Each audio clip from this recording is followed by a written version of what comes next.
Good evening, everybody. Kevin J. Johnston here. Welcome to episode number 51 of the Tax and Money Show. That is correct. The Tax and Money Show is happening tonight. We're going to be talking about stop getting ripped off by your boss and the Canada Revenue Agency. Wow. So there's a lot to cover in tonight's show, everybody. It's been an unbelievable time. I do apologize that we've had a few issues here with the PC not working properly, but I think we solved them all, and we're set to talk for the entire evening on some very serious problems. All right, I'm just going to come right out and say it. We have a serious issue in Canada, not just with the Canada Revenue Agency. We have a serious issue with a severe lack of manliness, a severe lack of masculinity.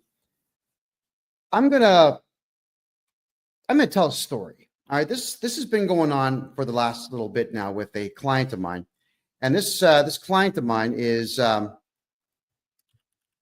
my age. I'm 53. This client of mine is just about the same age, and he is working for a company that he owns. That is correct. He owns his own business. The guy is a contractor. And as the contractor, he would be looking to purchase items from various locations and sell them to people. So what does that mean? When you're a contractor who installs floors for a living, you're probably going to go to a flooring supply depot. At least anybody who wants to make money would do it that way, because you're certainly not going to just make it up as you go along. You're going to go to the supply depot and you're going to buy what is what's needed. And in some cases, what you will be doing is working closely with the supplier. So let's just say, for argument's sake, I decide to go to Home Depot and buy carpet and then install it in someone's house and mark up the carpet, let's say 20, 30%, and then charge for my labor on that carpet. I'm going to make a couple of bucks. I am not working for Home Depot. If I went to Rona is the other big one in Canada, or Lowe's in the United States, if I went to any of those and bought carpet and installed it, I most certainly I would not be working for either one of those companies either. When you buy something from somebody, you don't work for that company. And if you choose to mark it up, that is entirely on you. You still don't work for the manufacturer of the carpet, and you don't work for the store that you bought it from. That's just how it is. And if, let's say, Home Depot or Aiken Heads or Rona or any of the other guys that are out there were to state that you do work for them, well, they're actually committing fraud, because money is going to be changing hands in some way, shape, or form if someone is lying and saying that you work for them when indeed you don't. What I mean by that is, if, let's just say, everybody watching this show right now, if I were to state that all of you were working for me and I was writing off your earnings as if you were working for me, I've got a tax benefit to that. And I am a liar, and I would be a fraudster, and I should be punished severely by the law if I'm going to be lying to everybody, the government and someone else, stating that you work for me when you really don't. All right, what I mean by that is, if I were to say that any of you watching the show right now worked for me, and I wrote down on my tax return that you worked for me, you're going to get taxed by the CRA, by the Canada Revenue Agency, and I get to write that off. But I'm writing off, it's pretty much a criminal act. And you're going to be paying the price for my insolence in stating that you work for me when you really don't. So whenever you buy something from anybody in Canada, you do not work for that company. You're simply a customer. You could also be known as a contractor. That is fine, but you still don't work for the store. Doesn't matter what you buy. You buy gum, you buy drugs, you buy Coca-Cola, you buy Pepsi, so we don't have preferences. You buy yourself a hamburger. You do not work for the retailer. You're a customer. Well, I have a client that came to me, again, my age, who is having some serious tax issues. Now, I've got permission to tell the story minus his name, but in this tax issue that he's having, we went through all of his files and the numbers didn't match up. Sometimes when we're doing taxes for people, we can't figure out why numbers don't line up. So we spend more time on it, a lot more time on it. And it gets a little frustrating sometimes because there are some tax returns that just don't make any sense at all. So we'll go through them and then a second time, and then I'll say to my CPA, well, could you check this out? Because it ain't jiving with me. I send it off to my accountant. She looks at it. She can't figure it out. So we have to assume that something is excessively and extremely wrong with that tax return, which is fine. This is what I sign up for. So when I tell you that you're paying a certain price to get your taxes done, I'm not going to up the price because it's harder work. That's not what I do. And I'm not complaining. This is not a complaint. I'm not saying it sucks to do extra work. I don't shy away from hard work. But when something doesn't make sense, my detective brain kicks in. Many of you know that I used to be an investigative journalist. I used to do private investigations in my 20s. I did process serving court papers. We did skip tracing, looking for people all over the world. It was a lot of fun. And I do have an investigative style brain. I'm always looking for answers where they may or may not exist. Well, we tracked down an issue for this client. And that issue was that this client was listed as an employee of a store that he has never worked for.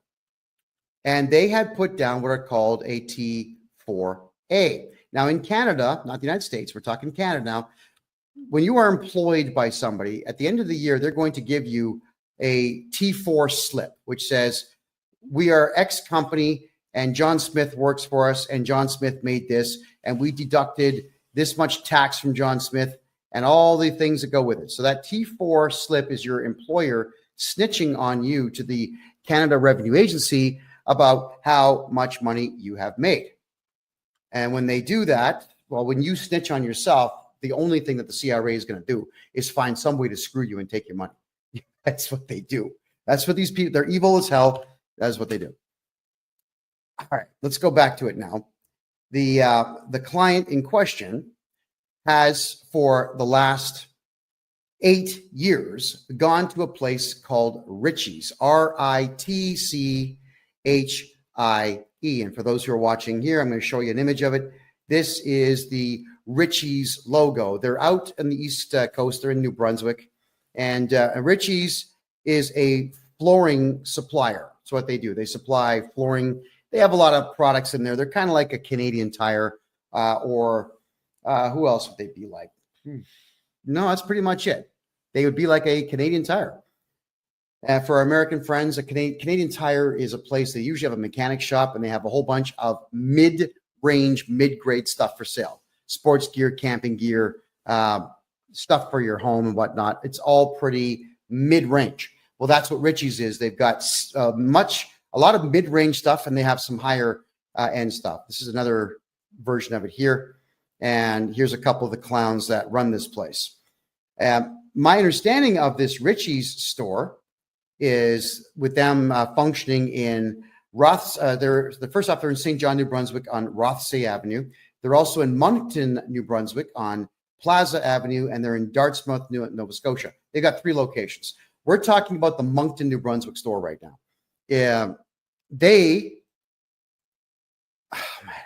I can't even tell this story and take it seriously, It's just so irritating.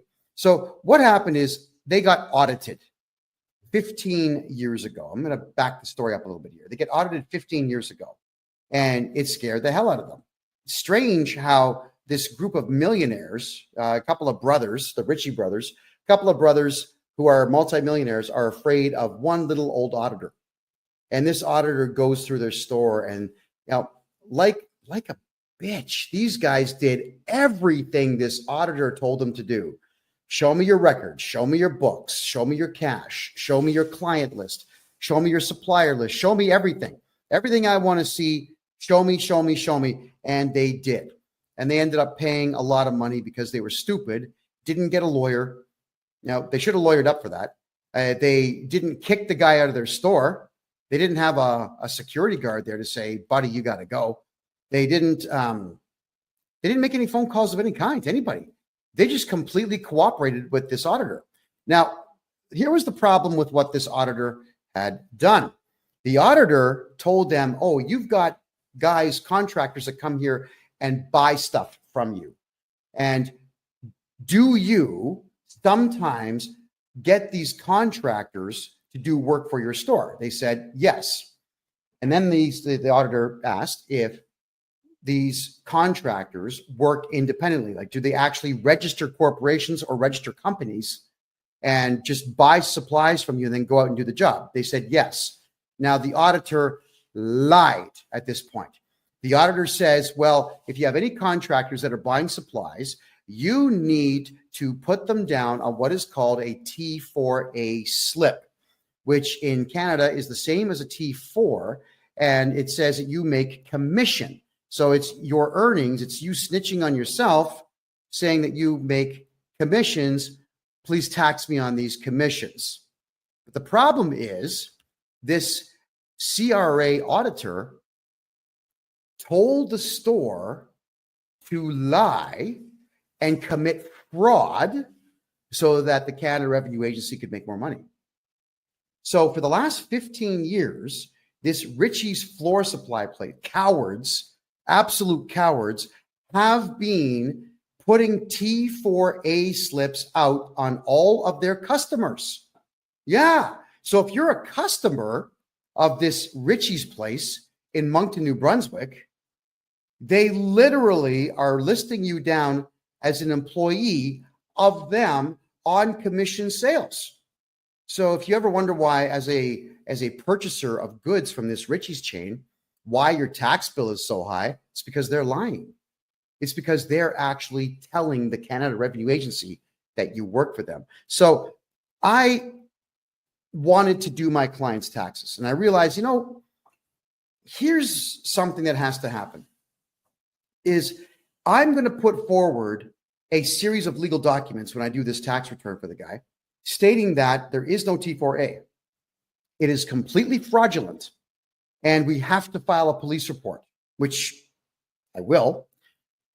And I'm going to tell the Canada Revenue Agency, you cannot allow these T4A slips, which state that my client who's never worked for this store is going to be taxed by this store. Got to cancel them. Cancel the T4As. That's what the store has to do. So I made a polite phone call to this Ritchie's place, and I end up getting the name of Tracy Delahunty. Tracy Delahunty. And I make a phone call, and I'm very, very prim and proper and polite, and I just introduce myself as the tax agent and legal agent for my client. And I explain that we have a slight problem here, that there appears to be a clerical error. I never come out and just accuse people right off the bat. I say, we have a clerical error here. It would appear that you have mistakenly put down my client as an employee of your corporation. And I'm wondering if we could get that corrected, please. Boom. She just starts screaming at me, this chick. I'm not going to repeat all the stuff that she said, aside from the gist of the story, which is, we're not going to do that. We got audited. We're never going to get audited again because of you. We're not going to reverse that. We're not going to cancel the T4As. He works for us. I said, well, I'm afraid you're wrong. Well, it's the government. You have to do what you're told. Now, God knows how many times I've heard that in doing taxes for Canadians. Someone tells me that you have to do something because the CRA is the government and you got to do what the government says. No, you don't. You've got the right to remain silent. Anything you say can and will be used against you to either put you in prison or take your money. So shut up. Stop talking. So I explained, look, that's actually incorrect. And the T4As that you're issuing are, unfortunately, in your case, fraudulent, which opens you up to lawsuits. And when I cancel them with the CRA, you're going to get audited. They're not going to know why it's being canceled. So the first thing to do is they're going to call me to audit my client. I'm going to say, nope, you're not going to audit my client. Not now, not ever.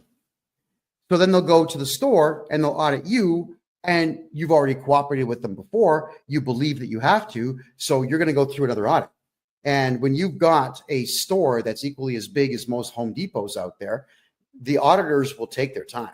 They'll spend weeks there. They'll cost you time and money and effort and irritation, because it is really irritating to have one of these jerks in your place, in your place of business when you're trying to do business. There's nothing worse than someone asking questions that are completely irrelevant to the task at hand. Now, with me, the task at hand is making money. It's making money. When I'm talking to clients, they're paying me for my time. We get them tax money back. They pay me for my services. I'm making money. My clients are making money. If someone's asking me to do something for them, like, I don't know, fold the laundry or do the dishes or whatever, that don't make money. So the answer is no. Well, occasionally I get phone calls from some branches of the Canadian government wanting to talk to me about my attitude problem. I say, look, guys, this ain't going to make me money. So no, I'm not spending time with any of you. Yeah, whenever the government of Canada calls me, I always tell them, it's guys, I charge $300 an hour for my time. So if you got a Visa or MasterCard, we're going to run that for you now, and then we can have a conversation, to which, of course, they always say no. So we want to make sure when you're a client of mine that you're never dealing with auditors. Well, this store is now going to have to deal with an auditor. She says to me on the phone that, look, honey, I've been doing this for 10 years. I know everything about taxes. That's what it sounds like. I said, well, if you've been doing taxes this way for 10 years, with all due respect, you've been doing them wrong. We put auditors in prison who harass my clients. That's how it works. No, you don't. Well, yeah, we do. I'm a private investigator by trade. I'm a tax expert here. We hunt them down. We file charges. We make sure it goes all the way through. At the same time, we cancel the audit. So you don't have to put up with an auditor in the future at all. In fact, I can help you keep these auditors away. But right now, my concern is my client. I'm being polite. My concern is my client. Could you please just cancel these T4A slips? He does not work for you. Then she pulls the same crap that every feminist out there always pulls when they are losing an argument or they have nothing further to add, but they still want to win. She says to me that, oh, you're just being too aggressive. You're too aggressive for me to talk to. I'm going to have to end this call. I said, no, you're being aggressive. I'm actually afraid of you, and I'm going to end this call. So I ended the call first. I always repeat back the words of feminists whenever they throw nonsense at me, which is exactly what she did. So you would figure at this particular point, I'm going to bypass the accountant for this company, and I'm going to call the multi-millionaire owner of the place, the Ritchie brothers. Supposedly they're men. Well, we know differently now. I call. I don't get through. I call again. And this secretary guy sounds like a teenager, poor guy. He's caught in the middle. But I could hear one of the Ritchie brothers in the background saying, no, I don't want to talk to him. You get rid of him. I don't want to talk to him. Dude, for real, it's your store. It's your company. Take the phone call. So I have to explain myself to this kid. I'm very polite. I said, please have the owners call me. The owner does not call me. The owner calls, ready for this, my client, to raise his voice to my client, to state that apparently I threatened this woman. Now, I've got it all recorded. I record every call I make, especially when I know I'm calling a potential feminist. All right, I protect myself huge with these things.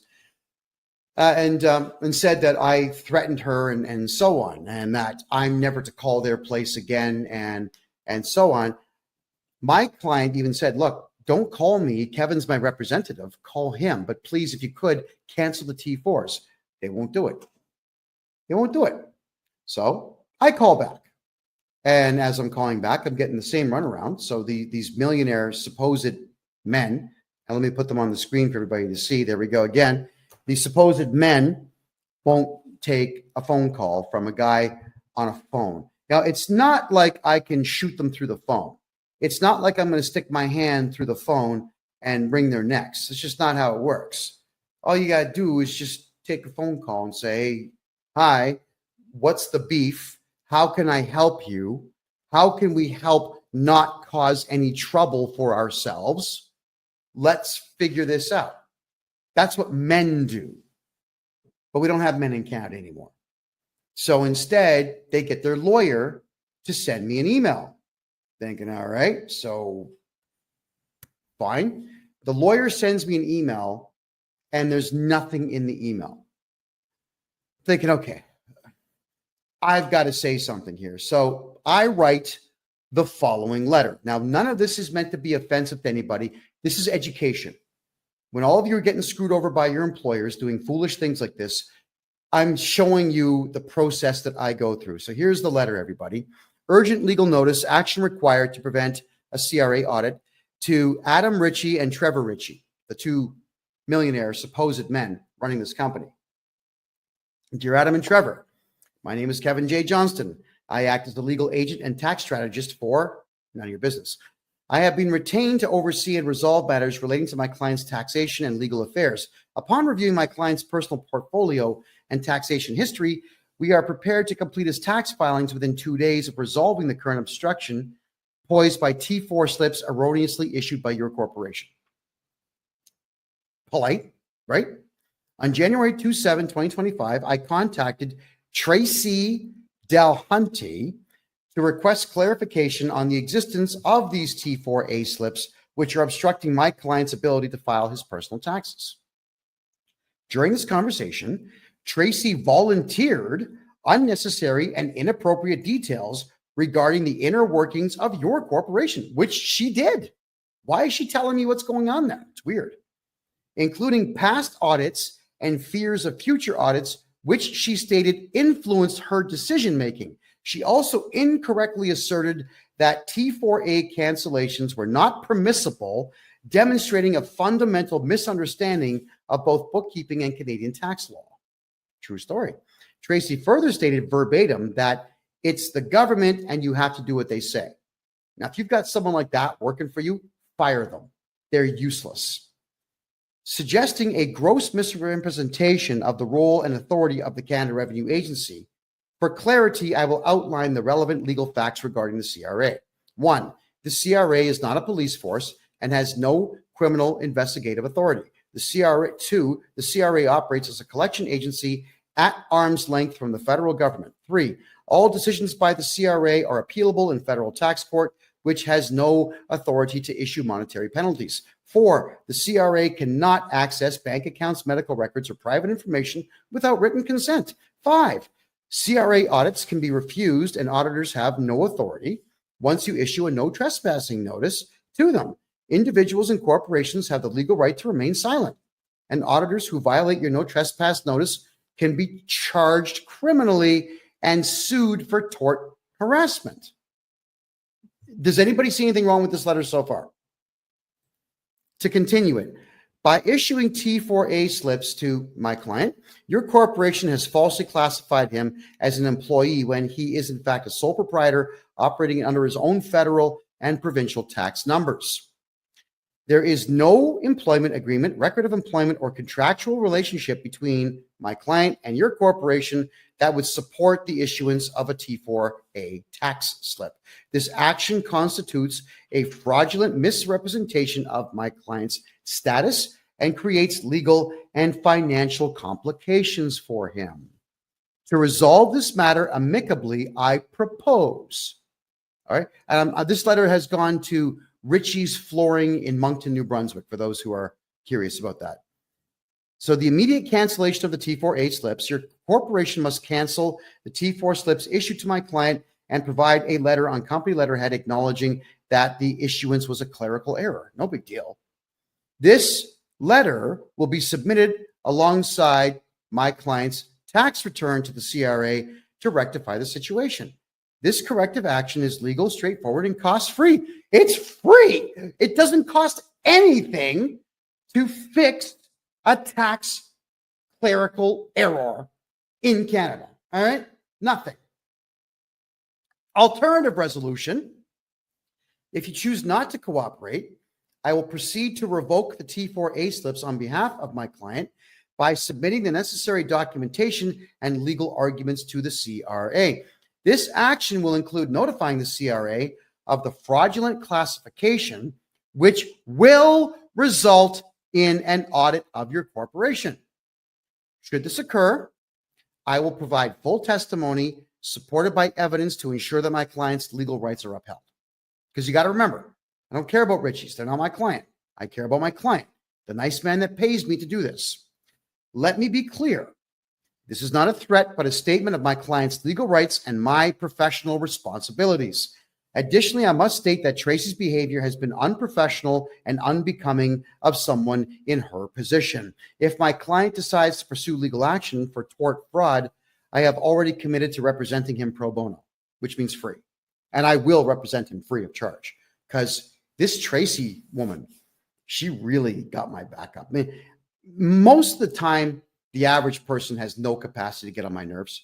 But when you've got a hardcore fundamentalist, lunatic, feminist creep who wants to shout out that her 10 years of tax experience cooperating with the CRA somehow outdoes my 40 years of experience not cooperating with the CRA, well, yeah, my back's going to be up. But what got me the most with her conversation with me is when she pulled that crap, "You're too aggressive for me to talk to." I wish we were allowed to slap people that said that, because that is just the most crass thing that you can say to someone. You may as well just admit that you're a loser and you have no capacity to debate. Surrender at that point. So here we are talking about Richie's, who doesn't want to be talked about. And I'm just getting started, by the way. So I tell them it's in your best interest and the interest of the corporation to resolve this matter promptly and correctly. Please provide confirmation of the T4A cancellations and the requested letter by February 3rd, 2025 to avoid further complications. Signed, me. All right. So again, you figure that the men, the brothers, these two names here, you've got Adam and Trevor Ritchie, Ritchie's Flooring. You figure that at this particular point, they would have the temerity, maybe, or just the bravery to contact me. You just say, look, oh man, this guy sent us a legal letter. He's accusing us of fraud. You know, why don't we call him and try to iron this out? That's the first thing I do. I try to iron it out. There's always a way to get things like this ironed out, but no, they've got stupid pride. Why? Because these two millionaire brothers apparently are beta cucks and allowed this feminist bookkeeper that they have get them in trouble. They sided with her. Fine, they're allowed to, but I'm pointing out that they're still committing fraud, whether they have silly pride or not. All right. So then their lawyer emails me again. And in this email, he's pretty short and sweet, but here we go. His name is Mark. You'll love this one, everybody. It's Mark D. And the last name is Tector. Mark Detector. Are you kidding me? That's this lawyer's name. He says, I am legal counsel for Ritchie's, and I have been retained in relation to the above noted matter. That was the letter I sent in. I have your email and letter dated January 29, 2025. I am reviewing your letter with our client and I am obtaining obstructions. In the interim, do not contact my client and do not make any further disparaging and unfounded comments against them or their employees. Regards, Mark Detector, partner at Stewart McKelvey Lawyers and Advocates. Advocates? I think he spelled that word wrong. I think advocate. Doesn't advocate have a D in it? I think it does. They forgot the D in their logo. The phone number is 902-420-3358. And he's got a cell phone number of 902-402-0101. All of this is going to be on freedomreport.ca afterwards if anybody wants to see it. And it's going to be on my website, KevinJJohnston.me. And you can read all of this nonsense for yourselves.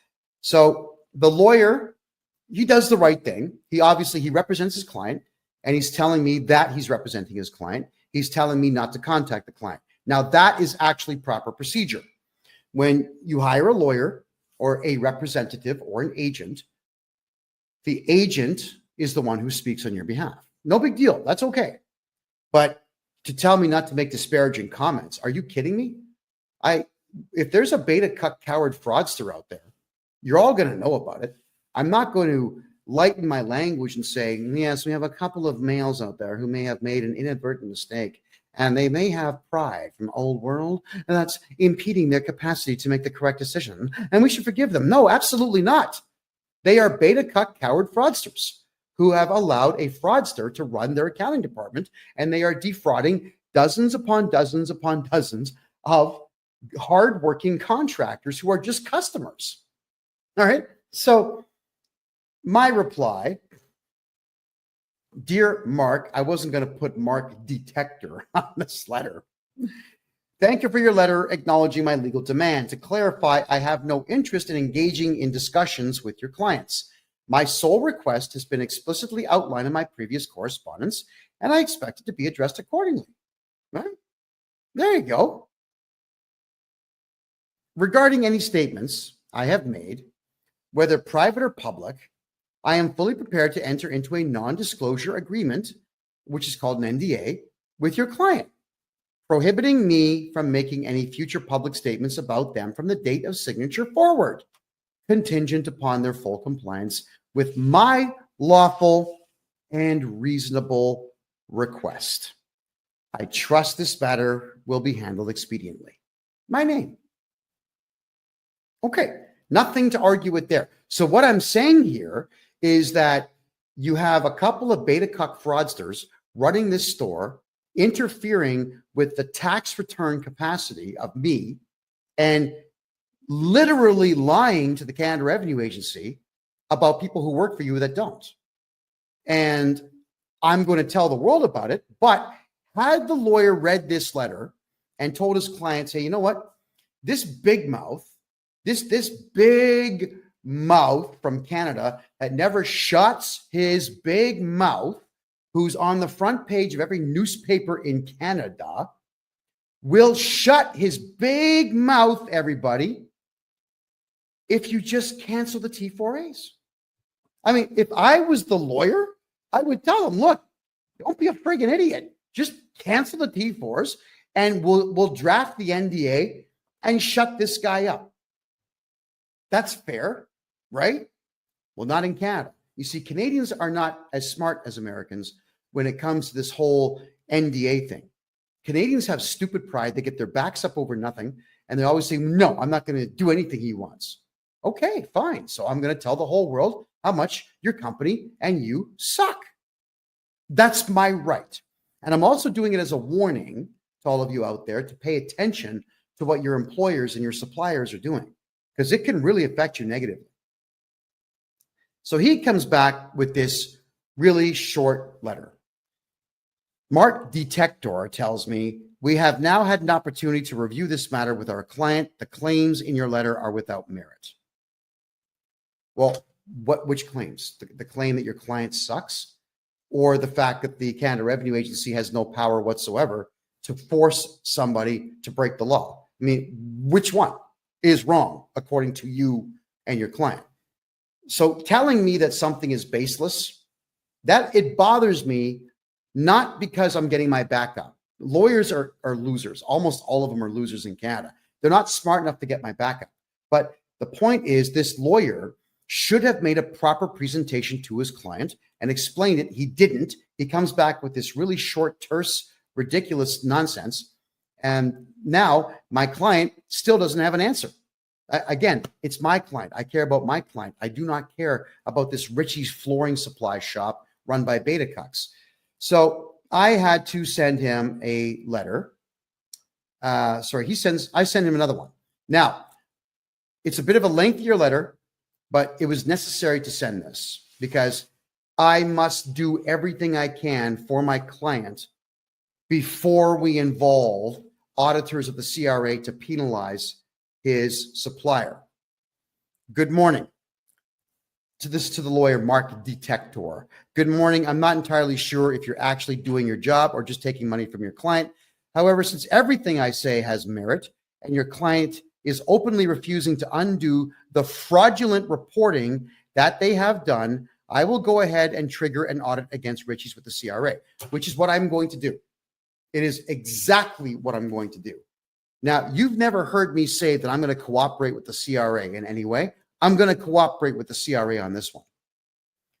At this point, your client is fraudulently laying claim that my client is a staff member so that they can, ready for this, so that they can engage in higher write-offs, which I am calling exactly what it is, tax fraud. I will go ahead and have the T4As canceled without your client's involvement. And as much as I hate the CRA, I guarantee you I will cooperate with them fully to ensure that the audit against your client is extremely fruitful for the CRA. You should pay attention to Proverbs. I wrote an amazing one as I grew up in a country whose main export is cowardice. When you make a decision based on fear, it is 100% wrong 100% of the time. Tell your client, thank you very much for their time, and please wish them the best of luck with the audit that is coming soon. Should your client come to their senses, I won't be doing anything until Thursday of next week. So that's this Thursday, this Thursday, because I have other work to do. I'm not going to give you a deadline of any kind because I know your client is not smart enough to understand what a deadline really means. And thus you can count on this being our last communication unless you would like to talk your client into some sense and have them reverse their fraudulent way of doing business for my client only. All right? I don't care about the rest because they're not my clients. Also, without a court order registered in Bogota, Colombia, and Panama City, Panama, in those regions' proper courts, I will not be keeping my mouth shut. In fact, I plan to use your client as a case study in stupidity and an example as to why, when adults have fear, they fail. Letting you know in advance, I will ignore every Canadian court order that you get. Sincerely, me. Now, lawyers don't like it when you speak like this to them. So what does the lawyer do? He sends me a stupid letter. Here it is. Oh, not this one. It's this one. Please, mark detector again. Please see my earlier emails. Your allegations are without merit. My client reserves its rights in relation to any actions or defamatory statements you may make. First off, that's grammatically incorrect. My client reserves their rights. There you go. Not its, their. Okay, so I don't make defamatory statements. I use funny language to tell the truth. I can come right out and say, Richie's does not do business properly. That's not funny. But the millionaires who run Richie's Flooring Supply in Moncton, New Brunswick in Canada are a couple of beta cuck fraudsters who are absolutely gutless and will not take accountability for their illegal activity, and nor will they even pick up the phone when a gorgeous hunk of man looking like this makes a phone call to them to simply have them spend 5 minutes fixing a problem. My God, these guys at Richie's, this is their store one more time, right? I'm trying to understand how these guys got rich. And then I did some reading into the company, and they didn't do it. The brothers didn't do it. Their father did it. So these rich losers just got daddy's money when he died, and they're going to run this place into the ground because all they're doing is committing fraud. And they have a lawyer who's not doing his job. You know, your lawyer should really give you hell. When you're doing something stupid, it is your lawyer's job to say, look, yeah, I'm representing you, and you're this close to violating the law, so don't do it. Right? He's got to give you hell. Do you know, in Canada, whenever I would say something publicly, I would go to my lawyer and I would ask him, like, look at the script that I want to discuss tonight. Is there any chance that the Canadian government will hit me with a hate speech charge if I say any of this? And if he says there's even a 1% chance, I don't do it. I've got a lawyer on retainer so I can ask these questions and make sure that everything is going to be copacetic. Yeah. And when my lawyer says don't do something, yeah, all right, okay, I'm not going to do it. because I pay him to watch my back in the legal arena. That is his job. He does his job well so that I can do my job well, right? So let's continue here. With me getting such a short reply from this guy, there's the reply again. I thought, you know what? Obviously, these negotiations have completely broken down. They are not going to comply. So I'm going to go ahead and report fraud to the local authorities, and I'm going to report fraud to the Canada Revenue Agency, an institution I hate, an institution I never cooperate with at all. But because these people got my back up just a little bit, congratulations to them, I'm going to make sure that it happens. And if I need to be on the phone with the auditor, explaining everything to the auditor about these people, I am going to do so. It'll be the only time the CRA ever gets my cooperation. So I wrote a letter. Now, this one is less professional than most of the stuff I write. By my own admission, it's actually quite snarky. It was designed to be irritating because this lawyer is essentially saying, we're going to sue you for defamation if you tell the truth about our client, which I don't care about at all. There we go. So I say, dear lawyer, and I put the words without prejudice at the top of this letter, because in Canada, when you have the words without prejudice on a letter, it cannot be used as evidence in court because it's part of your negotiation to try to get to a settlement before court. That's what without prejudice means, everybody. All right, so I'm hoping that that legal term there makes sense. And by the way, nothing that I'm saying is legal advice. I am not a licensed lawyer. I'm just really good at legal documentation, and I'm really good in the courts because I've studied this stuff for 4 decades now. I hate it, but I know it. Well, actually, I shouldn't say I hate it because I like winning. I do like winning. I just hate the entire court system. But here we go. Dear lawyer, my allegations are fact. Let your client know that I will be helping others that they are double dipping on fight them in court if they choose to go the route of litigation. I will file a defense on any litigation your client files. I will not settle out of court. Should I lose, I will appeal. This will be as public as I can make it, and it will be very expensive for them. As I have studied law for 40 years, I have no legal fees. I'll be representing myself. Not true for your client. Side note, pride goeth before our fall. This woman that Richie Boys hired is really going to destroy them. Let them know that they should not act on her feelings because I won't be letting this one go. I'm going to use this case as an example of how not to behave in the accounting world and how to avoid eventually meeting me. That dumb working for them is dangerous as she is really stupid but believes herself to be a genius. She should be flipping burgers, not stealing from the CRA. I am not an unreasonable man. So this stupid shit ends upon cancellation of the illegally claimed T4As and possibly T5 forms for my client and my client only. When this is done, simply email me with Richie canceled in the subject line, and I will never need to communicate with you again. I will fix my client's taxes and move on. Let the Richie boys know that this can be solved with less than 30 minutes of effort, and that it will please me greatly to have this done right away. They really don't want me cooperating with the auditors of the CRA, which I will gladly do just to irritate that dumb ant they have working there. And that comes from the heart. Oh yeah, they will most likely audit them all personally when I request them to, which I will. Do what you will, Kevin J. Johnston. So these Richie's people, really, they need to grow some balls. They need to grow some sense. They need to gain a little bit of business acumen. And if you ever want to keep yourself out of lawsuits, Canada, you got to think like an American. I know all of you are saying, I hate America. Why? Why? Americans know how to do business. This type of thing would not come up in an American company. I've dealt with American companies thousands of times. And whenever issues like this pop up saying, listen, we got a problem. You're committing fraud and we're going to report you to the IRS. Like, whoa, wait a second. What's the problem?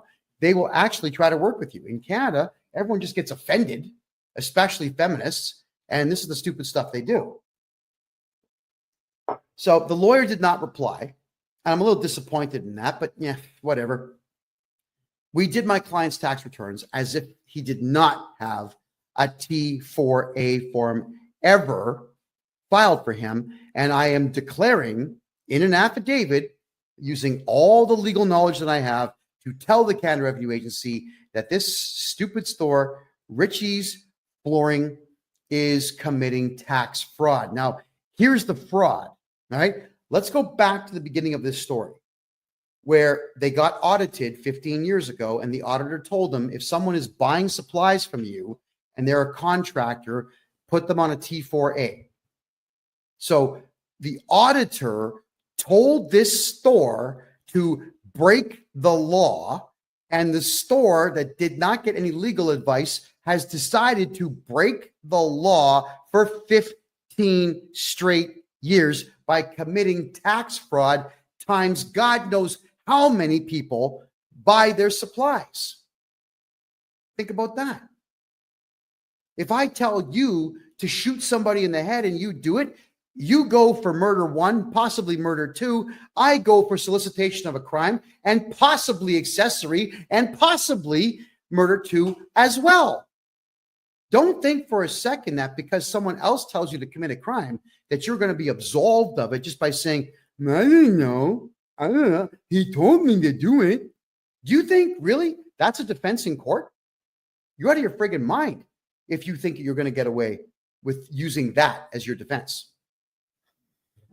Not only are they breaking the law, but they are proud that they are doing it, and they are getting a lawyer now to assist them in breaking the law. So this lawyer that they're utilizing needs to go back to school, I think, because the next step for me is to start filing complaints with the Law Society of the province of New Brunswick to explain that this guy is giving them really bad advice and did nothing to solve this problem. Well, if anybody out there would like to call Richie's, let's bring the information up right now. I'm going to share the screen right now. Here it is, everybody. So I know you won't see it on, hold on, where are we there? No, wait, there we go. Boom. Let me just turn this off for you. So there's Richie's. They are in New Brunswick. Let me zoom in a little bit for you here. That's the store right there. Richie's Flooring Warehouse, 19 Plaza Boulevard, Moncton, New Brunswick. Okay, everybody out there who's watching on TikTok. Oh, sorry, guys. Is the audio better now? Is that a bit better for you? So everybody watching on TikTok, could you please put the phone number I'm going to dictate right now to you? 506 857 0400. All right. 506 857 0400. I'd like all of you to ask for Tracy Delahunty and ask her why she insists on committing fraud. Okay? Ask her. Don't be rude. Don't swear. Don't do any of this, but I need all of you to record these calls because stores that do this type of thing to people are evil. It is evil to do this, but we don't have to be evil. We just have to play the game the right way. So I'd like to ask you all, give her a call, Tracy Delahunty. Tracy Delahunty. Give her a call at that phone number and ask her to cancel T4A forms for everybody who is a contractor because it's illegal for them to double dip. Now, what do I mean by double dipping? Let me tell you right now. You see, these contractors in Canada, they're going to write an invoice. They'll write an invoice to this store for, let's say, $10,000 for services rendered. And then this invoice is also going to have the goods and services tax on it, which I think is 15% in that province. And the store will pay them and they'll be able to write off that expense. It's a contractor expense. It's a contractual staff expense. But what they're also doing is using the T4A slip to write that off as well. So they get to write off the same guy's stuff twice Well, the guy who wrote the invoice is no longer able to use all the expenses he has to lower the amount of money that he's making on a job from this company. Think about that. So the store is double dipping, which means that the individual contractors get completely screwed on their taxes. Completely and totally screwed. So I need everyone to give them a phone call and ask them if they could please stop defrauding their contractors, and again, record the call. And if anybody gets anything interesting out of these people, because they like to talk, they will probably share information with you. Could everybody who's going to do this call, here's what's going to happen, okay? Either the funniest one that you record or the one that gets the most information. I'll play that one on the next show as a follow-up to this show, and you're going to get $100 of my own money. I'll send you $100 of my own money for being the winner, the one that gets the best stuff done. Now, I don't mean prank them. I don't mean phone them up and flush a toilet. That's dumb. What I mean is, when I say funny, is get them to react in a certain way where they're actually divulging information to you that they shouldn't be divulging. Because everybody on the East Coast of Canada, it's not that they're really, really, really, really nice people. It's that they're just, in some cases, really dumb, and in many cases, drunk. There's a lot of alcohol abuse on the east side of the country. So these folks here are not going to be thinking all that clearly when they do this. Now, whilst we are reviewing this, don't call the lawyer yet. I don't want that done yet.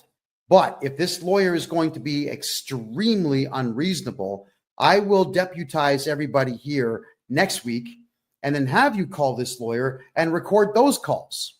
Because the only thing I want, the only thing I've asked these people for is to cancel the T4A slip so that I can do my client's taxes legally, properly, efficiently, and today. Right? Now, I'm going to do my client's taxes anyway. I'm not waiting for these people. I will do them anyway, and I'll be putting forward the letter to the Canada Revenue Agency explaining that this place is committing tax fraud, and the CRA, they'll be all over it. And when they call me asking, would you like to bear witness? Would you like to assist us? Yeah, I would. I absolutely would. I'd like to also encourage people, if you could, please. And this is just a personal thing right now. And I'm going to be taking questions very shortly, everybody. So save your questions for about 15 minutes from now. But I don't have very many pet peeves. I really don't care what people do. It's none of my business. But something that I cannot stand is bad manners when bad manners are not necessary. You don't need to be flipping off at the gums rudely for no purpose whatsoever. You don't need to be walking around with your head held high saying, I know everything, so I'm going to give you a difficult time because I think I'm a genius. That pretentious belittling of people it's vile. It's extremely vile. And it is something that during my journalism days, I would not say a word about it except for continuing to put the microphone in people's faces during interviewing them. Because the more angry they got and the ruder they got, the funnier it was on YouTube and Rumble and all the other websites out there. It was good content for me to upset someone by just asking questions. But you see, I'm not a journalist anymore. And there's absolutely no reward whatsoever for me tolerating bad manners. And I won't. So if you're rude in my condo or my office or my car, I'm going to turf you. Just get out. We're done. If you're going to be rude on the phone or rude in a live video chat, I tolerate it if you're a client because you're paying me to listen to your rudeness, but I'm not going to tolerate it if I'm not being rewarded for it. And this group of excessively rude individuals running this store need to be punished. That's it. You know, Richie's, the whole, oh man, these people. Richie's Flooring Warehouse is what it's called in Moncton, New Brunswick. Again, there's the contact info, 19 Plaza Boulevard in Moncton, New Brunswick. You can call the two brothers there, Trevor and who? Adam and Trevor. Ask for them, or you can ask for Tracy Delahunty, the excessively rude individual that started this entire fight. She started this because she thinks that I would have cared that she's worked as a bookkeeper for 10 years.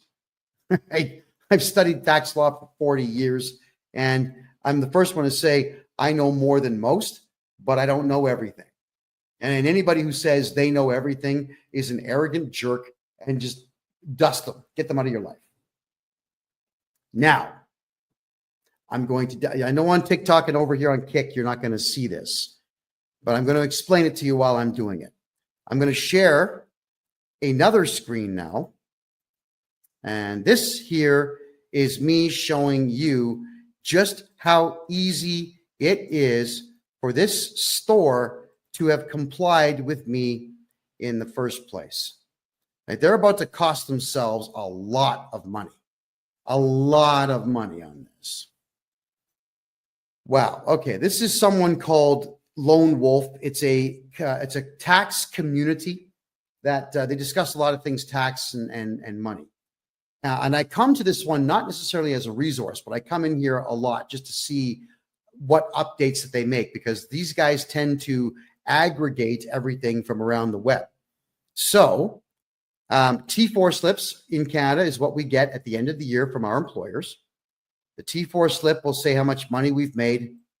It'll tell the CRA, the Canada Revenue Agency, how much Canada Pension Plan was deducted, how much employment insurance was deducted, federal and provincial taxes, and any and all bonuses that were paid. It snitches everything on you. And the T4A is the same thing, except you don't really have a salary. It's more commissions, or I guess odd jobs that you're doing for the same company, where they want you to pay tax on what you've made. I mean, if you're a client of mine, you pay tax on nothing. I fixed that. But I'm just telling you what these forms are for the sake of education here. So now let's go to this form here, and it says to amend, cancel, or replace a T4 slip in Canada.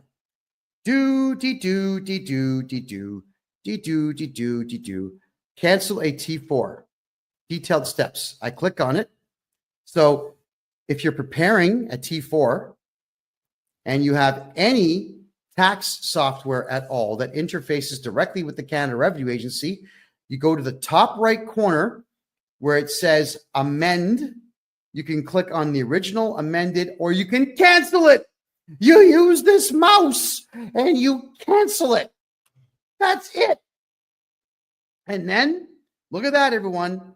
It'll actually say canceled on the T4. That's not even 5 minutes. That's 30 seconds. That's all it takes to cancel a T4 or a T4A. And I cannot believe that these crazy fools over at Richie's Flooring want to commit fraud and tell me how difficult it's going to be for them to cancel these T4As that they are illegally imposing upon people who don't even work for them. There's this merry band of losers. I really hope that this cost them customers. Thanks, Joseph, for the hat. I appreciate that. I hope this cost them a lot of customers, because you just can't do this. All right. Maybe what we should do is talk freely now about one of the many reasons why I left Canada. For my American friends watching this show, I'm a Canadian citizen, born in Toronto, raised right next door in the city of Mississauga, which back in the 80s was a phenomenal place, and I wouldn't give you $5 for the entire city now. It's a dump. It is a dump. All right. I left Canada because you really cannot get anything going in Canada. It's very difficult to do business there. The taxes are out of control, unless you know me. The other problem, though, is Canadian arrogance. It's unprecedented everywhere in the world except for one other country out there, and that would be France. French people and Canadian people are arrogant to the nines. They think they know everything, and they act like they do, and they cannot wait to tell you how offensive they find you. You know, that doesn't make money. It's like Canadians are afraid to make money. Yeah. I swallow my pride when there's money on the table. Yeah. When I'm not sure you guys ever saw that show. It's called Hardcore Pawn. It was that guy Les with the slick back. He's bald here. He's got slick back hair. Him and his son and his daughter run a pawn shop. I think the place is probably closed now. But in Detroit, cameras would follow crazy people going into this pawn shop, and it's just nuts the way people would behave. But this guy, Les, I loved him on the show because he always told the truth. Hey, I see money on the table. You've got my interest. I want to make a deal. And I'm the same way. There's money on the table. I want to make a deal. Oh, what's that? You're asking me to fix a clerical error so that I don't have to spend $30,000 on a lawyer? Sir, have a seat. Let me get you a cup of coffee and let's fix this clerical error. And we get it fixed. And we shake hands. And I walk him out the front door politely. Why do I want to get my back up? If I'm going to get my back up, I'm not going to make money. Right? But if I keep calm and cool and collected, I will make money. Now, one thing that Canadians suck at more than anybody in the world is customer service. Customer service is absolutely the biggest key thing. I got an incredible speech from Rob Ford. Rob Ford is the former mayor of Toronto, the big guy that he had drug problems. I mean, he admitted to smoking crack because, like, physically his body was very ill. And his maniac brother, Doug Ford, is now the premier of the province of Ontario. But Rob Ford, he gave me a big speech about customer service. And he understood it well. And the way he explained it to me was it was genius. He handed me a business card. He says, I'm the mayor of Toronto. Here's my home phone number.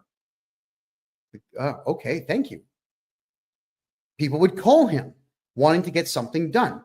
So he would go through every message. He had a Rolodex. He showed me all this. He had a Rolodex where he would put everybody's name in and write down the problem. He would call the appropriate people, send the city staff member out to get it fixed. He would call the person back and say, did the pothole get filled? Did your fence post get replaced? Is the electricity back on? This is what this guy would do. That's customer service. And he's a politician teaching the world about how important customer service is. It is important. Return emails, even if you don't have an answer. Make phone calls, even if you don't have an answer. Return faxes, return letters, return whatever it takes. With me, I go through my client list, and even if I don't have the job done, I just call my client and let them know, listen, we had a delay because I'm looking for some information. We put a request in for it. We're not going to have it till Thursday of next week. I'll be picking up your file Friday of next week. Is that okay?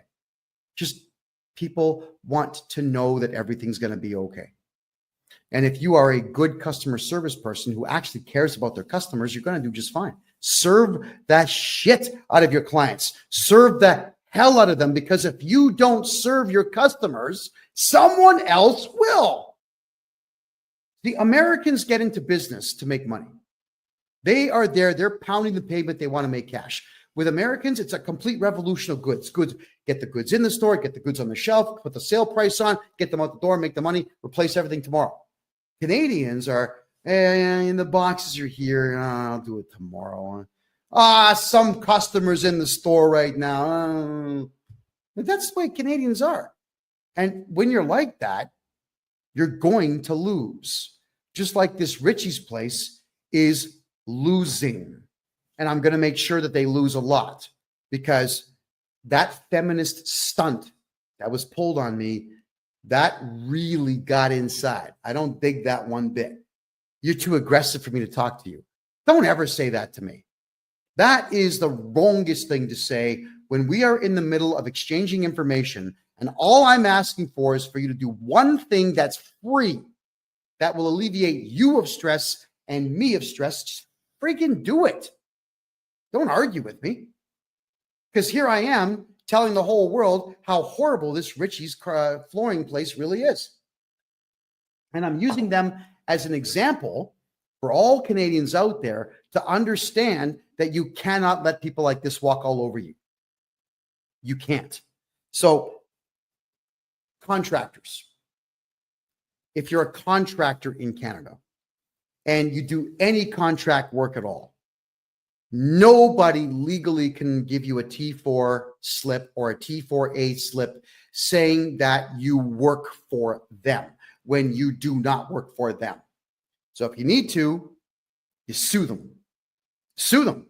It's tort fraud. All right. You can ask for money for that. You can ask for additional money called punitive damages to punish them. And you can even say, Your Honor, I'd like you to charge this person with fraud. Now, you probably won't get that one, but you'll get some money. So you got to pay attention to what's going on out there, everyone. No matter what, because we are in really awful economic times, especially in Canada, because the world is a mess, because most countries in the Western world have got massive amounts of unfettered immigration, bringing in the worst of the worst from around the world who have completely destroyed our culture and our way of life and so on. I get it. Everybody's stressed out. But instead of rising to the occasion, everyone's just fighting with each other. I'm not going to fight anyone. I'm not fighting tax people out there. I'm going to compete with them by offering a better product than they do and by fighting for the rights of my client base. Just like this store should have got their lawyer to say, hey, CRA, you cannot instruct us to break the law, and we are not going to lose any customers for you. So get lost. You can say these things. You've all heard me on the phone many times talking to auditors and various employees of the Canada Revenue Agency, telling them, like, guys, you got no power. We're not going to cooperate. Don't go to my client's place. You're going to get charged. We can say these things. But Canadians don't do that.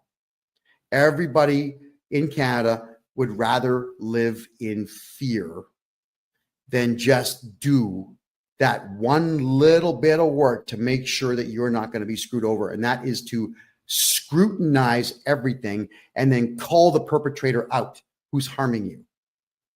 Got to do it. No one's going to do it for you. Nobody.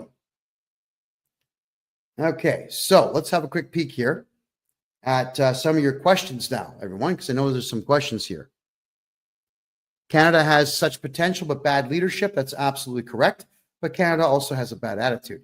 Canadians have had it too good for too long. That's one of the biggest problems here. Country was too prosperous, way too prosperous for its own good. From 1948 to 1994, money on every street corner, money everywhere. When the rest of the world was failing, Canada was succeeding. So Canadians got way too comfortable. Decadence is not good for human beings. It's just not good. So I'm hoping that we never get to a point where we have nothing but leisure time, because human beings become worthless with leisure time. And we've seen now what's going on. Everybody's scrambling and just ripping each other off as opposed to trying to be better. All right. Is there a function for people to use with process to push forth accountability in terms of ministries? Yes, there is. We have to culminate as a team and file lawsuits and court injunctions against our politicians. Could you imagine if 1 million Canadians decided to collectively file individual lawsuits against one politician? Let's say Doug Ford, the Premier of the province of Ontario. If we had, there's 14.5 million people in Ontario, the province itself. What if 1 million, not even 10% of the population, filed a lawsuit against the guy individually? You'd bankrupt him just in the defenses. He'd have to spend over $100 million just filing defenses plus the legal fees. He'd be bankrupt. You could take his house, take his car, take his money. Yeah, we can do these things. There's a way to go to any courthouse anywhere in Canada and file criminal charges against these people. It's called laying up private information. Why do we not do these things as a society? No one's going to do it for you. So stand up, get off the couch, go get it done. Go do these things. Absolutely, we can. All right, I'm going to have a quick peek here at some of your questions. Okay. Am I live? Yes, I'm live. It is currently 10:15 p.m. Eastern time on the 18th of February. Thank you so much for asking. I see some questions here now in the Rumble room. Boris N65, you just ordered a 60-minute call. Excellent, Boris. You should be able to log into Calendly and pick your date and your time. So we'll be talking soon, I'm sure. We got there. Real MGTOW. Kevin, have you guys been able to clear up your tax backup? Yeah. I mean, our tax backup is, we'll call it under control. We have a backup of, say, 2 weeks, but that's standard during tax season for any accounting company. We developed a brand new software package that's going to blow your mind, everybody. Imagine this. Well, actually, let's just work with the real numbers. No, so I'm going to do this for everybody right now. Let's do this right now. I'm going to bring up the income tax calculator. This is a website called Wealth Simple. I'm not even sure what they do, but it's a handy little toy to play with.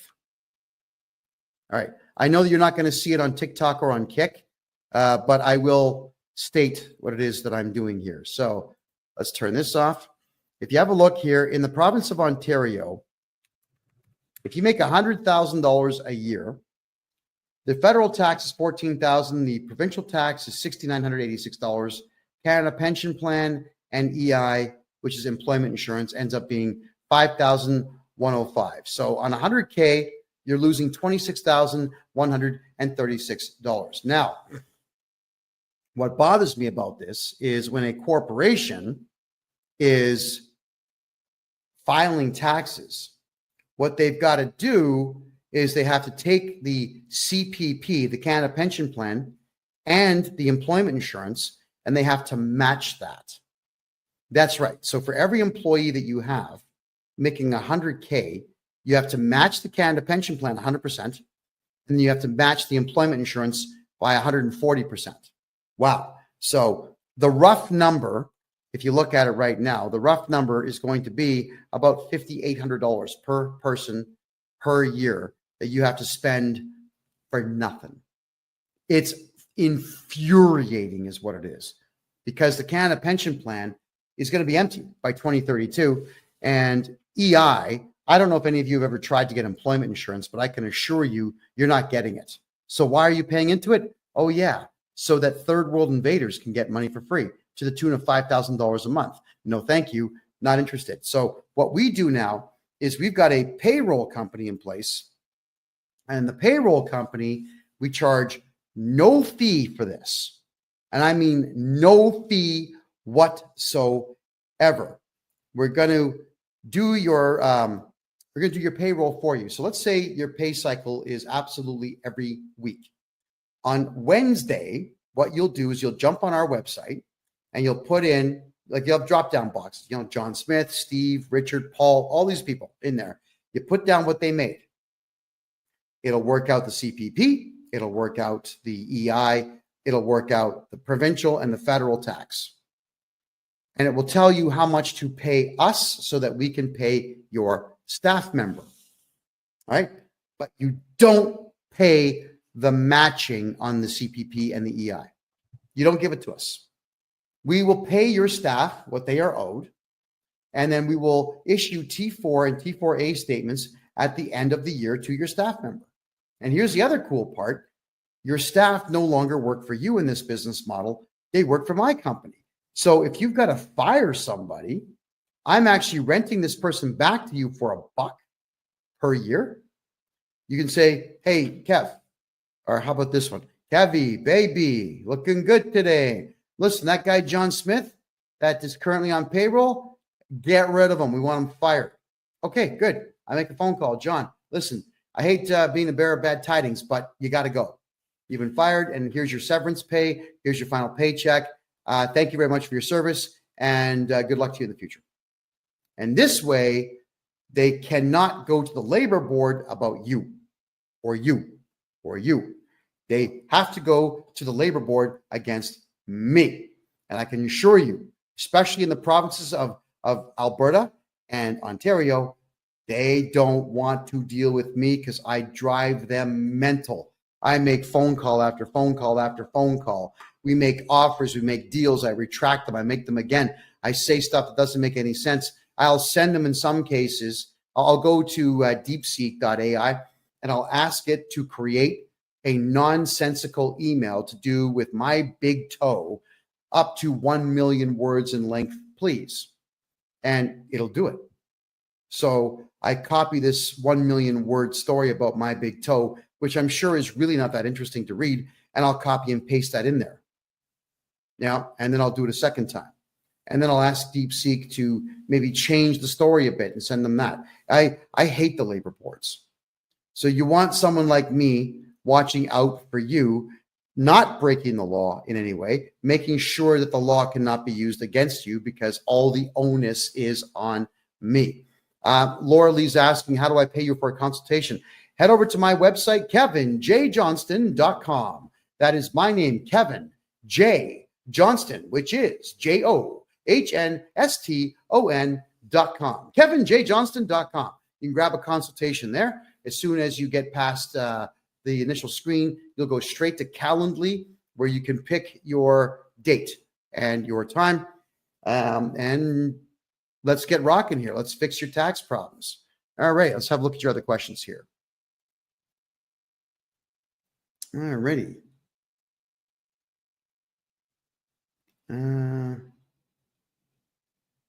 All right, guys, I don't really want to get into politics. All right, so for everyone who's asking me about politics, I'm staying out of it. I did my last political show on the first Tuesday of 2025. I don't care anymore. I had a lot of fun. I did a political podcast for 7 straight years. And we cost a lot of politicians a lot of money. I thoroughly enjoyed my time. But I'm a tax guy now. I'm enjoying taking money away from the Canada Revenue Agency and giving it back to the people. So don't call me Robin Hood because I don't look good in tights. Just call me, I don't know, call me a hate-filled maniac for hire, because I am, when it comes to these CRA people, I am a maniac. I can't stand them. I hate them with all my heart. So I go to town on these idiots, and they don't like it. And they typically back down because they have absolutely nothing that they can do to stop me from doing what I do best, and that's irritating people.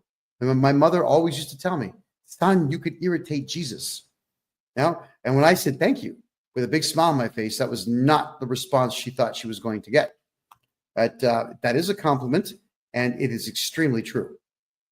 What's the best province in Canada for business? Suppose it's like, well, what are you doing? If it's prostitution, it's British Columbia. If it's drugs, it's Quebec. If it's drugs, the second place one would be Ontario. If it's drugs, third place would be British Columbia. If it's drugs, fourth place would be Alberta. But if you're looking for which province has an economy that's growing, the only one is the province of Alberta in Canada. All the other ones are shutting down. Everyone's leaving. Everybody is leaving. Yeah. I do taxes for people in Quebec. And Quebec is unlike every other province in the country that works on admiralty law. Quebec works on civic law. And civic law means that the province can do whatever it wants. And they do. They do whatever they want, which means the province of Quebec has their own provincial taxes, which are ridiculously high in comparison to the rest of the country. And they've got such ridiculous rules about property tax and whatnot that nobody in Quebec is making money.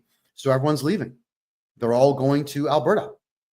But if you're in Quebec and you want to do business in Quebec, what I would recommend is you contact me. I'll open up a numbered corporation or 2 or 3 for you in Ontario.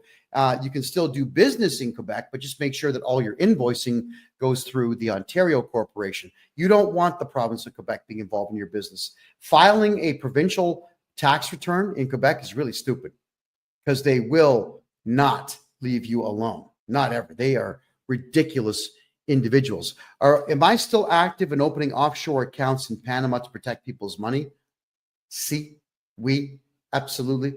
Of course I am. I adore doing it. We've opened bank accounts now for well over 100 people, and they're all doing quite well. They're all quite happy with it. The answer is yes.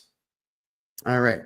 What do you do if CRA launched assisted compliance programs for a 2022 farm loss? I don't know what the assisted compliance program is, but what I can say is if you're running a farm, you should be losing money on paper. And that is what I do best. I make sure you lose money on paper. Your farm should lose money for 10 straight years on paper. So if anybody out there is on a farm or owns a farm and you want to get all your tax money back on that farm for the last 10 years, get a hold of this guy right here. Okay. That is what I do. Am I in Toronto? Hell no. I was born in Toronto. I was raised right next door in Mississauga, but I despise Toronto. I don't like the roads. I don't like the architecture. Anything after 1960, I can't stand the architecture. I mean, the left wing nut jobs destroyed that place. And look at the mayor that you've got in there now. Olivia Chow is a Chinese communist, essentially a spy for communist China. And when I saw her dancing almost completely naked in some feather outfit to show the world how sensitive she is to the far left politics, I'm thinking, yeah, Canada, the only thing that's going to save you is revolution.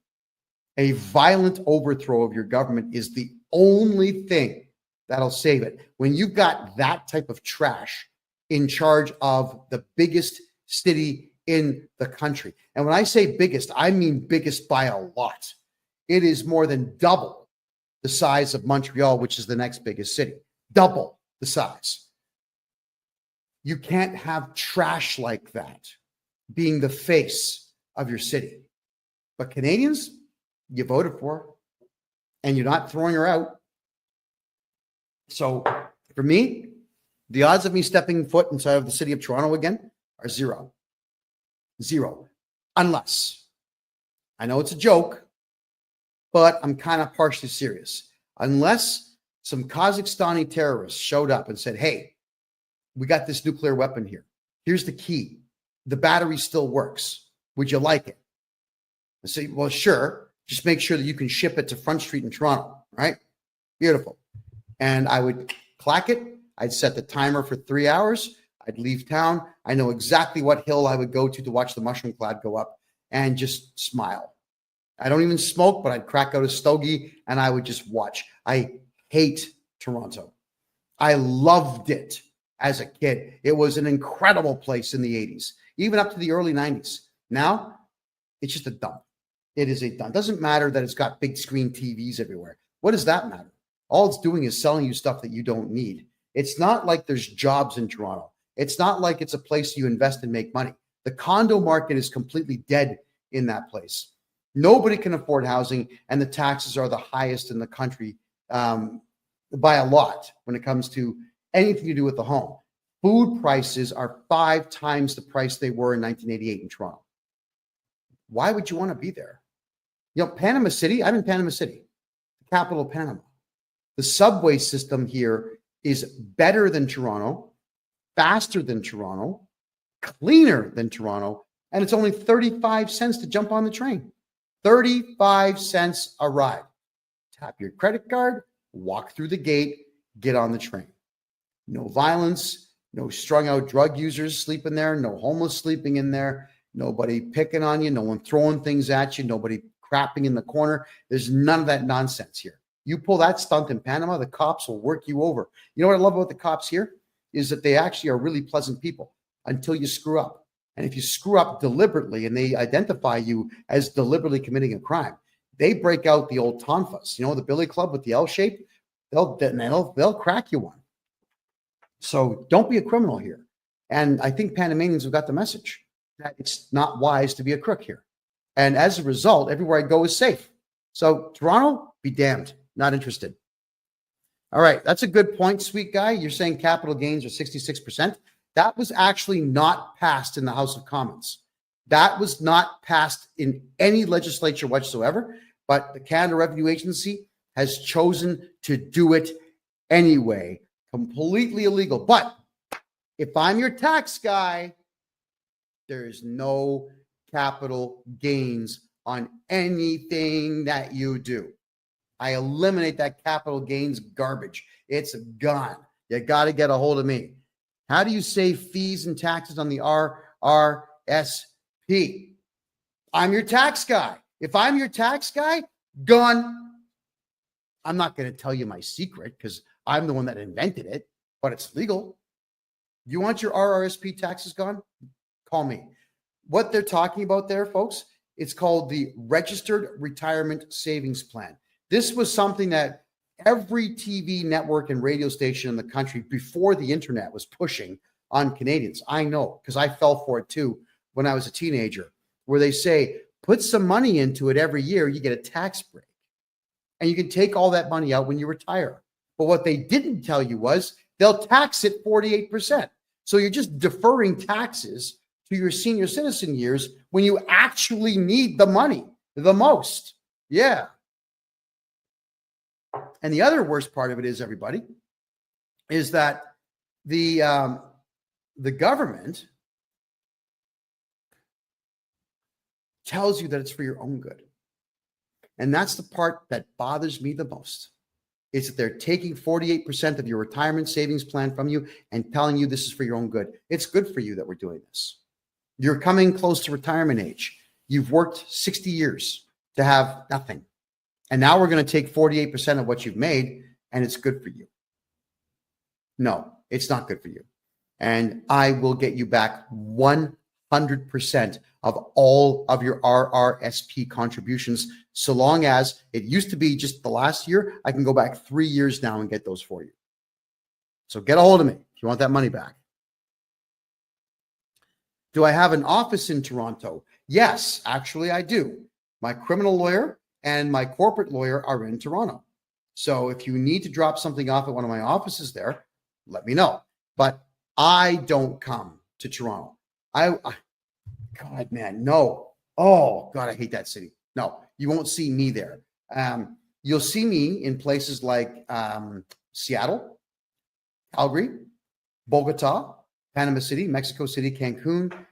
You'll see me in not Port-au-Prince. I'm sorry. What's the other one? The capital. Oh, Nassau, the capital of the Bahamas. You'll even see me in Trinidad and Tobago. You'll see me in all these places because there's money in the cities I've just mentioned. But Toronto, nope. Keegan's asking, can I get your calendar link? Yeah, just my name, KevinJJohnston.com. KEVIN, middle initial J, last name Johnston, KevinJJohnston.com. Get a hold of me there, please. And the calendar link is all yours to pick yourself a time. Okay, Sweet Guy says, I'm 65 and I've watched many of the major metropolitan cities just deteriorate to absolute garbage. Correct. So have I. That's why I want nothing to do with Vancouver, Toronto, and Montreal anymore, which is a shame because those were three amazing cities in the 80s, even the 90s. They were fabulous places to be. Now, no, forget it. Can't talk me into it. Is Panama safe for kids? Yeah. It's a very safe place, especially if you're a gringo. The cops here will protect the gringos because the gringos bring money. Now, gringo, which means, North American. Actually, mostly it's either you're white or you're born in the United States or Canada or Europe and you speak perfect English. You're a gringo. So they'll treat you quite well here. I haven't filed since I have a sole proprietorship running since 2022. Carbon collection notice. All right. Sole proprietorships, you should never have those things, but I can fix the taxes and we got to get you into a numbered corporation so that we can avoid that craziness in the future. What if you just pulled the RRSP out and they took the tax off the top? Well, that's what Janelle, that's what they do. It doesn't matter who you hold your RRSP, your lifts, your RIFs, or your GICs with. They always take the taxes and just give it to the CRA, whether you want them to or not. They just do it. When you ask why, because it's the government. You have to do it. That's how they sound. So that's why I'll get you back everything on the RSP, but it will be in the following tax season. So it won't be today.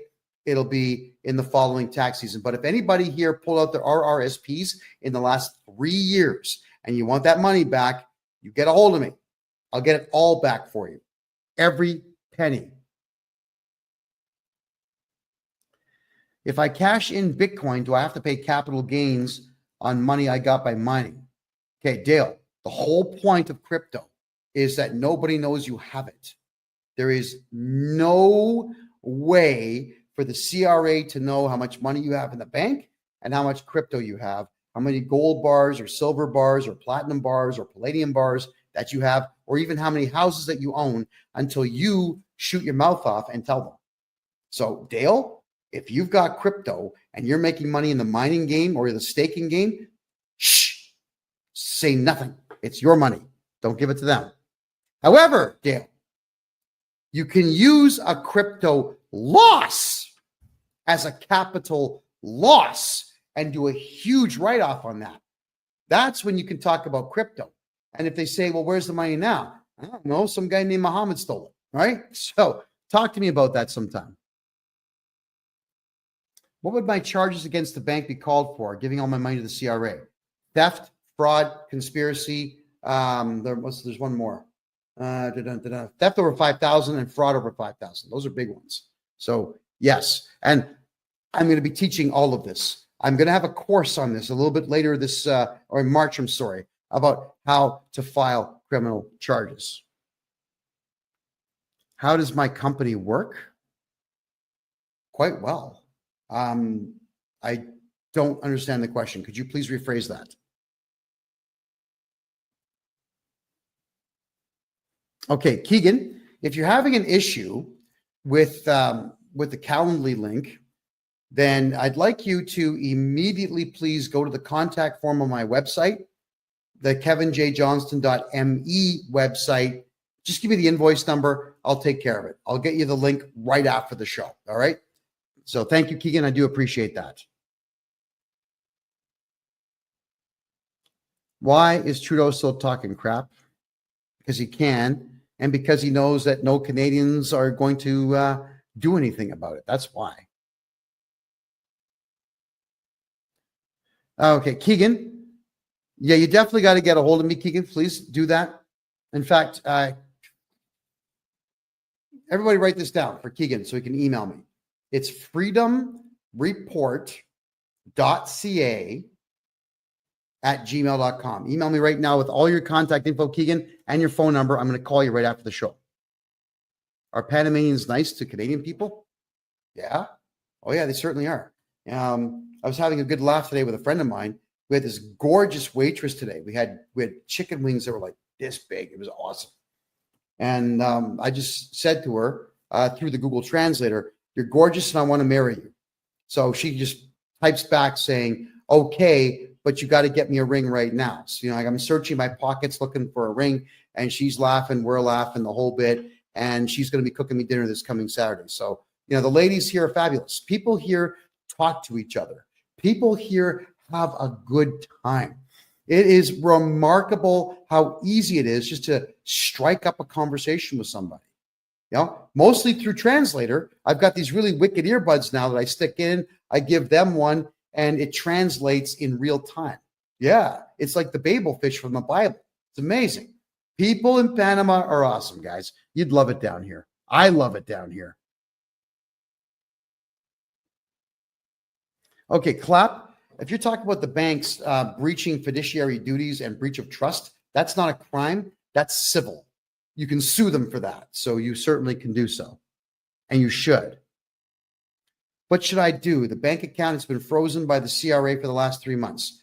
Mr. Fix-It, I have to redo your taxes for the last 10 years, get your tax balance to zero for you, and they have no choice but to unlock the account. That's the only way. You can appeal and fight in court, but it's ridiculous. Let me just redo your taxes. Get her done. There we go. And KD, you're saying pay your debt? Why? That's rude. Why? Okay, let's cover that for a second here, everybody. You all know that I used to be a journalist. And you all know that I've been to 3 major war zones during my journalism period. You all know that I went to the Myanmarian war zone and I went into Bangladesh. I had to go with armed soldiers. We had to carry machine guns, knives, grenades. I went into a war zone so dangerous that the soldiers told me through a translator that if you see 4 or fewer attackers, throw the grenade at them. 5 or more, hold it to your head and let it go off, because if they catch you, they will cut everything off of you and feed it to you. That's how gross these terror groups were. And the Canadian government is funding all that nonsense. As gross as it is, I'll just tell you the truth here, because I, to this day, cannot get the images out of my head. 2018 is when I was in that war zone. That's 7 years ago. 7 years ago, and I still remember all the dead bodies that I saw in the fields. Dead children, dead women, dead babies, slaughtered with knives that the Canadian government's paying for with CRA's money. Don't you ever come on my channel and tell someone to pay their CRA debt. Don't ever do that again. You're gone if you do. Do not pay the CRA anything. The Canada Revenue Agency right now is going out of its way to make sure that terror groups around the world have more than enough money to slaughter innocent people everywhere. I'm the only one that went to that war zone. The only one. There was not a single journalist that went to the Myanmarian war zone. They're not brave enough to do it. I was there. I saw this. I filmed this stuff. There was a court order put on me by the Canadian government saying that I could not release that footage. Well, guess what? I brought that footage with me here to Panama, and there's nothing stopping me from releasing it. In fact, I'm testifying against the Canadian government in Bogota, Colombia this September, and we're going to play all that footage. I'm not going to watch it. Look at this. Look at this. When you see that stuff, it never leaves. And I know that my country of origin is the one paying for death all over Asia and all over Africa and all over the Middle East. Don't ever tell anyone to pay their Canada Revenue Agency debt. I'm telling all of you, do not pay the Canada Revenue Agency. It's not like it's going to Canadians. It's going into the hands of killers and pedophiles and terror groups all over the world. So, you know what? I'm going to block that idiot. Just get the hell out of here. Nobody wants you here. Anyway, getting back to taxes. Do you have any representation office in Alberta that can do my taxes, or how does that work? D. Carly, we do everything remote now. You know, there's absolutely no reason whatsoever to have these huge brick and mortar places. Yeah, we have offices, but our offices are small. You know, they're like garages, you know, maybe 400 square foot places. They have enough room for desks, chairs, filing cabinets, and 2 or 3 people to work in them. Everything that we do is on screens. I've got the laptop here. I've got the phone here. I've got a second phone here. I've got a third phone over here. And I've got 2 monitors on a wall in front of me here where I can see everybody at the same time. Like, we're all connected all day long. We don't need it. And it's really, really, really efficient for me that way, because I don't have to be in Canada, a place you all know that I couldn't wait to leave. So I just can't stand the politics there. With me being in Panama, I am calm, I'm cool, I'm collected, I'm healthy, better diet. Look how clean my skin is just by eating food that there's no drugs in my system at all. I don't need all kinds of makeup and whatnot to keep this expression going. It's a matter of good food. I'm just healthy. My blood pressure is perfect. My blood counts are perfect. Yeah, I'm happy all the time. Why would I want to be there? I'm going to do everything remote. So get a hold of me on the website and we'll take care of all your taxes there. My CPA is in Ontario. My lawyers are in Ontario. Some of my team are in Vancouver and some of my team are in Alberta. We don't need to all be in the same place at the same time. It would be nice, but it's completely unnecessary. What does it cost for you to write a letter to the CRA? There's a couple different price points on that. It's either $350, $500, or $950, depending on the complexity of the case. So get a hold of me if you want that done. All right. Let me just check the Facebook chat rooms here. All right. What do I think of Vancouver? What, the city? That would be an all-day thing. I'm not going to bother answering that one. just let you know that I'm extremely disappointed in its downfall. It's not worth going to at all. Alrighty. Question. As you know, I just finished getting out of a bankruptcy. Does my bankruptcy guy have to file my taxes this year since he finalized it all? No. And if the bankruptcy wasn't huge, like millions of dollars or hundreds of thousands of dollars, we could actually reverse the bankruptcy. Bankruptcies are not the first choice. They're always the last choice. There's so many ways to win with taxes and debt that bankruptcy should always be the absolute last thing, because it is a nuisance to get through. But anyone can do your taxes afterwards. Hopefully, I'm going to be your tax guy. Okay, here's a good point. I asked Grok on X if I have to, but and it says no, but my bankruptcy guy says they have to. I signed their document that says they would do it. Okay. Every trustee and bankruptcy professional in Canada is a lying loser. Stay away from them. They don't work for you. They work for the CRA. So it's a bad idea for anybody to get involved with these people. Just don't do it. And as for consumer proposals, bad idea. Why? Because it doesn't improve your credit rating, and you still owe the money. The idea of doing something like this is not to owe money. But in a consumer proposal, you still owe the money. You're still stressed out. No, you don't do consumer proposals at all. They're a scam. They're a total scam.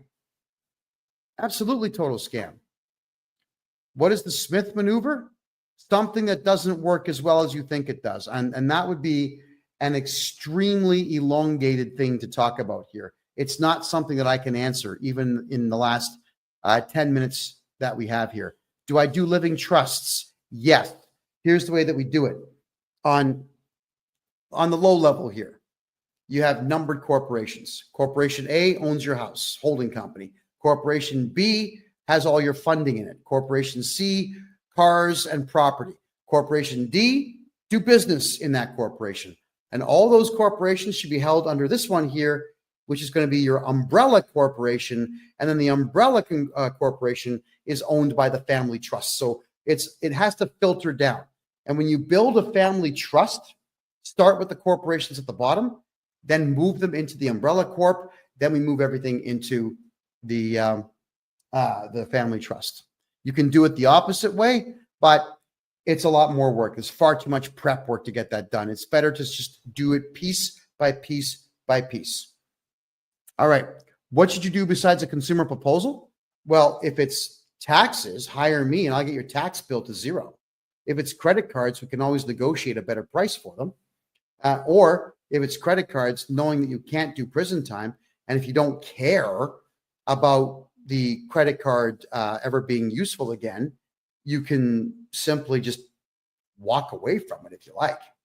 There's nothing stopping you from doing so. Consumer proposals means that your credit cards will no longer work, your lines of credit are no longer accessible, and you still owe the money. It's positively worthless to do one. The trustees get paid by the government when you do a consumer proposal. So stay the hell away from those people. They're crooks. Do you have courses or classes we can take to learn how to set up and run corporations if we wanted to do business that way? Petra, yes. Starting March, the last Wednesday of every March at 8 p.m. Eastern time, all year long, which is going to be 5 p.m. Pacific time and something like 7 p.m. Eastern time, or sorry, Atlantic time. It's going to be right in the middle so everyone can be there for it. It's going to be a membership fee of $25 a month where you can come in and learn this stuff. It's going to be a private closed circuit meeting where everybody's on Zoom. You listen to what I say for an hour, and then we have a discussion, questions. That's how we're going to be doing it. Also, we're looking into the law right now. Right? I've got a meeting at the lottery head office, the Lotteria office here in Panama, to find out if it's legal for me to give away money to Canadians and Americans from Panama. We think it is, and the 3 people I've spoken to at the Lottery Corporation here in Panama say it is, but we got to make sure. Because if it is, everybody who joins up for that $25 per month fee is going to get a chance to win cash. All right, we're going to start giving away cash on this show come September. So we have big plans for what we're doing here. That my good fortune is your good fortune. I'm having a blast doing what I'm doing in the tax realm here for Canadians and for some American folks as well. So we're going to give back by giving away a bit of dough. Here we go. Can I assist you in British Columbia? I can assist you everywhere. It's just that Quebec is excessively difficult in some cases. There are some things in Quebec I can't fix because Quebec is a messed up place. But everywhere else, 100% yes. Am I able to set up a trust for crypto assets and capital gains? Yes, but you still should not be talking about crypto anyway. If you've got it, shh. So long as you shh forever, they don't know you have it. And if they call you and say, well, we're going to audit you, you call me and I get rid of the auditor and I ban them from communicating with you ever again. And if they do communicate with you, we charge them criminally. Just if you have crypto and gold and silver and stocks and bonds and debentures, and if you've got dividends coming in from investments all over the world, just shut up about them. Stop talking about what you have and you're going to be fine. All right. Keep it. It's yours. The CRA didn't earn it. You did. All righty. Next. All right. So Petra, yeah, you'd love Panama. This place is absolutely remarkable. I'm excessively happy here. D. Carly says, my wife received CERB in 2019, didn't do our taxes for 4 years.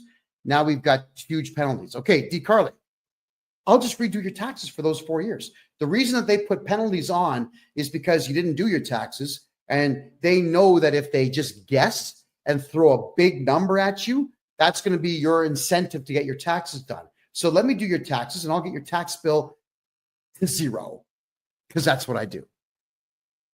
If we need to cash out crypto, what do we do with it? Take the money and run. Shh, quiet. Don't say a word. How do you think the CRA is going to know you cashed out crypto? Do you think that they are looking at everybody's crypto accounts? Do you think that the Canada Revenue Agency even understands what crypto is and how it works?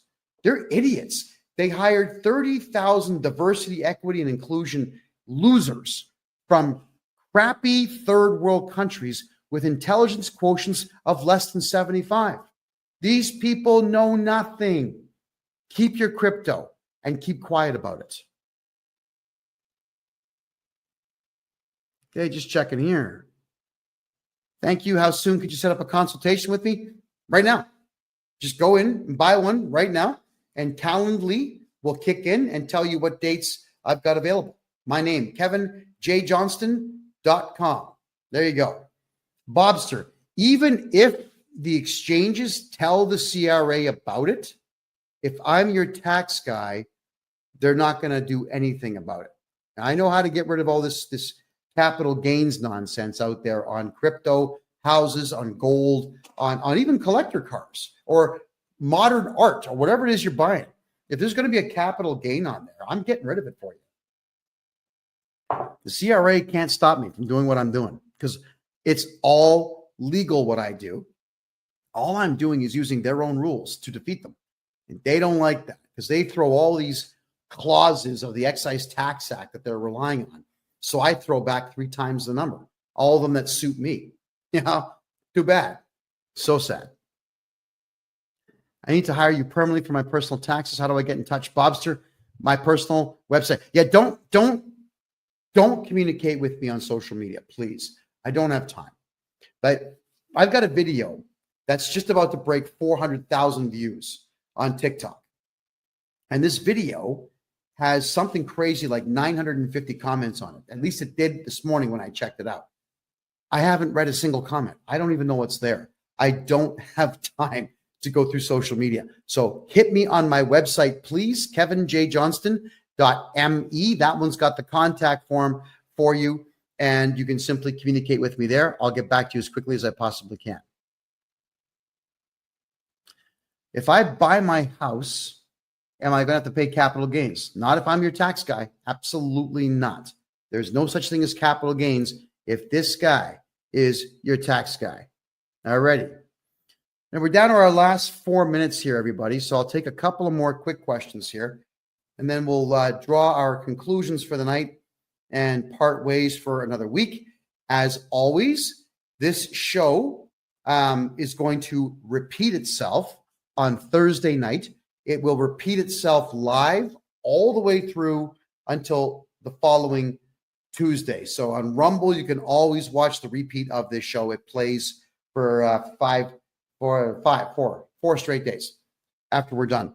And for those who miss the old podcast, the old political podcast I used to do on Wednesdays, two of my co-hosts from the old show have decided to create their own show. It's called The Lounge. That's every Wednesday at 8 p.m. Eastern time. They talk for an hour, maybe two, about politics. And one of them, Ed Janusek, is in Argentina right now. And he told me that I would need to deliberately blind myself before I go because the women are so beautiful that you might walk in front of a bus not paying attention. Good for him. He seems very happy in Argentina. There we go. All righty. Thank you, Keegan. I appreciate that. D. Carly says, we've done our taxes and now we're paying a $35,000 bill to the CRA. Can I help? Yes. I'll get rid of it. I'll get rid of that tax debt. It's not even a debt. It's just a number they made up. Right? That's the thing with the CRA. They just make stuff up. Assessments and reassessments. It's a guess. It's a wild guess. They don't know what you owe. They just lie to you. It's all that they do. All right, everyone. We're going to draw our conclusions here. We're down to our last 2.5 minutes. In Canada, everything that you put on a tax return is voluntary. It's completely voluntary. The only mandatory thing that you have to do in Canada, and even that is only a suggestion, is you fill out a tax return. If you don't know your numbers, fine. Put your name and social insurance number at the top, sign the bottom, don't put any numbers on it, and mail it in. And now you have met your legal obligations. The CRA will assess it, but then you contact me and we can appeal it, and then we can do your taxes. All right?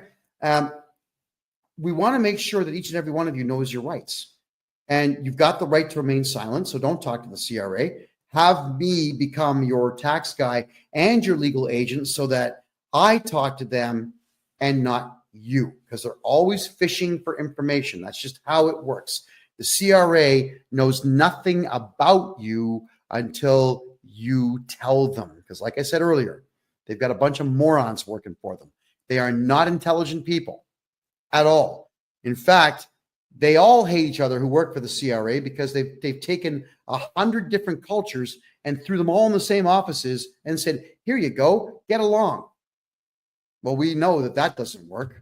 So let them argue with each other and let us do your taxes for you so that we can get you back everything that they've taken from you. All right, so get a hold of me, folks. Joseph, thank you for the rose. Greatly appreciate that. My name's Kevin J. Johnston, everybody. I am formerly a journalist, and I am now Canada's #1 tax guy. Yes, I am Canada's biggest mouth. This yap never stops moving, and it always is going to tell you the truth as I know it to be about taxes, politics, money, finance, commerce, the whole 9 yards. Yes, I do live in Panama City now because I can't stand communist Canada. And yes, all of you can live a very good life here on an extremely low budget. This country has been very good to me. It's a beautiful place. I'll not be leaving anytime soon on any particular permanent basis. You got to check it out for yourselves. All right, everybody. This is the Tax and Money Show, episode number 51. Every Tuesday, 9 p.m. Eastern Time.